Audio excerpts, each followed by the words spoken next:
आइए बात करते हैं आज इंडिया गठबंधन की और जो देश में विधानसभा चुनाव हो रहे हैं उनके विषय में, और विशेष रूप से हम मध्य प्रदेश के विषय में आज बात करना चाहते हैं। मध्य प्रदेश में विधानसभा की संभवतः 230 सीटें।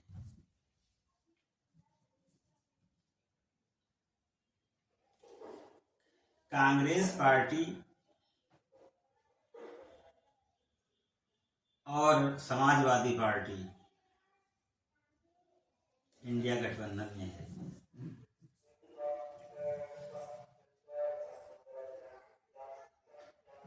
ये समाजवादी पार्टी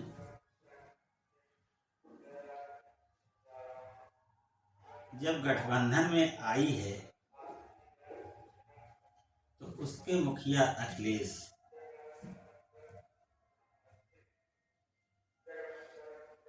के दिमाग में ये बात चल रही थी कि जो गठबंधन हुआ है वो विधानसभा और लोकसभा दोनों चुनावों के लिए हुआ है, लेकिन विधानसभा चुनाव मध्य प्रदेश में कांग्रेस ने अपने गठबंधन दल के एक इकाई समाजवादी पार्टी के लिए एक भी सीट नहीं छोड़ी और सभी पर अपने प्रत्याशियों को उतार दिया। ये बात सपा मुखिया अखिलेश यादव को अच्छी नहीं लगी और उस पर तमाम तरीके के अनर्गल संवाद भी इधर उधर से हुए, उन पर मैं नहीं जाता हूँ। लेकिन अलायंस जब होता है तो हर जगह पर अपने सहयोगियों का ध्यान रखा जाता है। शायद कांग्रेस पार्टी इस पर विचार नहीं किया जाए, वो चूक गई, जिसके परिणाम दूरगामी है। सपा अध्यक्ष श्री अखिलेश यादव ने अपने 50 प्रत्याशी मध्य प्रदेश में उतार दिए।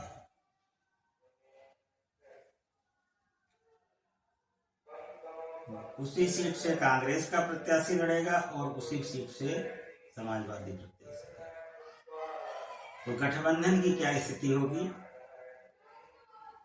इसमें कुछ कहने की बात नहीं, सभी जानते हैं।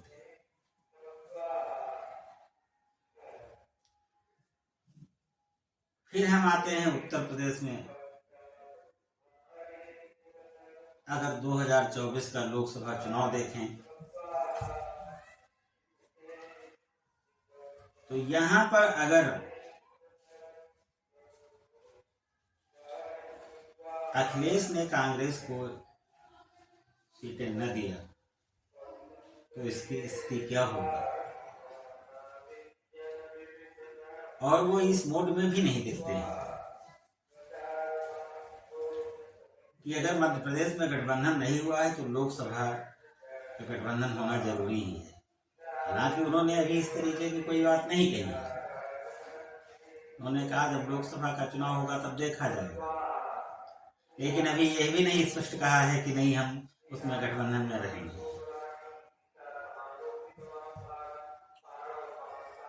तो जो ये गठबंधन बड़े बड़े सपनों को पाल रखा है, अगर छोटी छोटी बातों पर कांग्रेस अपने छोटे दलों को, अपने साथ के दलों को इस तरीके से अनदेखा करेगा तो गठबंधन चल पाना संशय लगता है।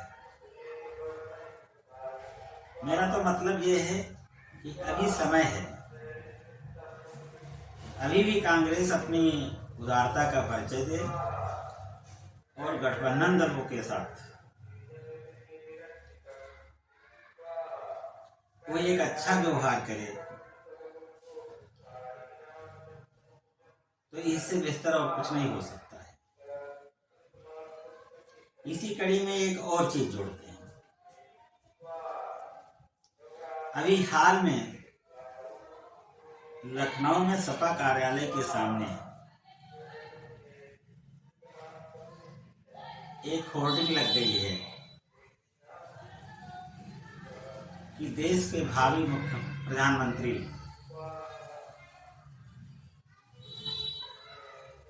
आदरणीय अखिलेश यादव होंगे।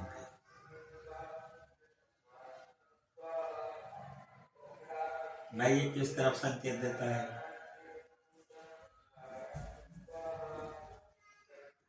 हालांकि ये सभी हर दल के कार्यकर्ता का ये दायित्व है, ये अधिकार है, उसका चिंतन है, उसके विचार हैं, उसकी समझ है कि वो अपने दल के मुखिया को प्रधानमंत्री देखना चाहता है। उसको ये अधिकार प्राप्त है और सोचना भी चाहिए। लेकिन यह कांग्रेस के लिए शुभ संकेत नहीं है।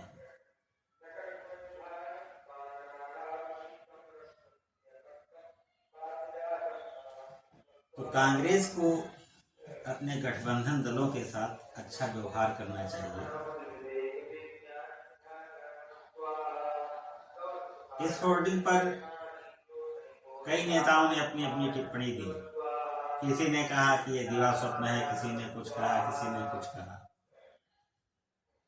लेकिन इन सब बातों का कोई मतलब नहीं है।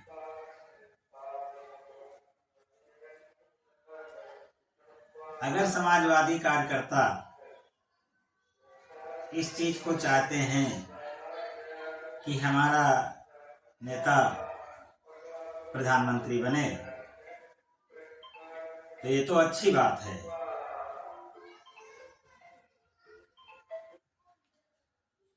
कि वो अपने नेता को प्रधानमंत्री बनाना चाहते हैं, इसलिए वो और दमखम से चुनाव लड़ेंगे और मेहनत करेंगे।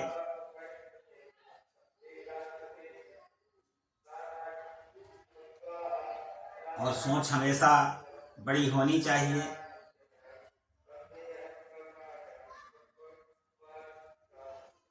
क्यों नहीं अखिलेश यादव प्रधानमंत्री बन सकते हैं? ये वही प्रदेश है जहां से 40-40 सांसद समाजवादी पार्टी के निकले हैं। ये वही देश है जहां पर चंद्रशेखर जैसे लोगों के कम एमपी होने के बावजूद भी प्रधानमंत्री बनाया गया। ये वही प्रदेश है जहां पर मायावती जी को मुख्यमंत्री बनाया गया, उनके विधायक कम थे और भारतीय जनता पार्टी बाहर थी, बाहर से समर्थन दे रही थी। ये राजनीति की संभावनाओं से कोई इनकार नहीं किया जा सकता है। राजनीति कब कहाँ करवट ले, इसको कुछ कहा नहीं जा सकता है। लेकिन होर्डिंग लगी है तो उनके कार्यकर्ताओं में जोश होना चाहिए कि भाई लोकसभा चुनाव में हम अधिक से अधिक सीटें समाजवादी पार्टी की निकालेंगे। तो ये अच्छी बात है। किसी के उत्साह को कम नहीं करना चाहिए।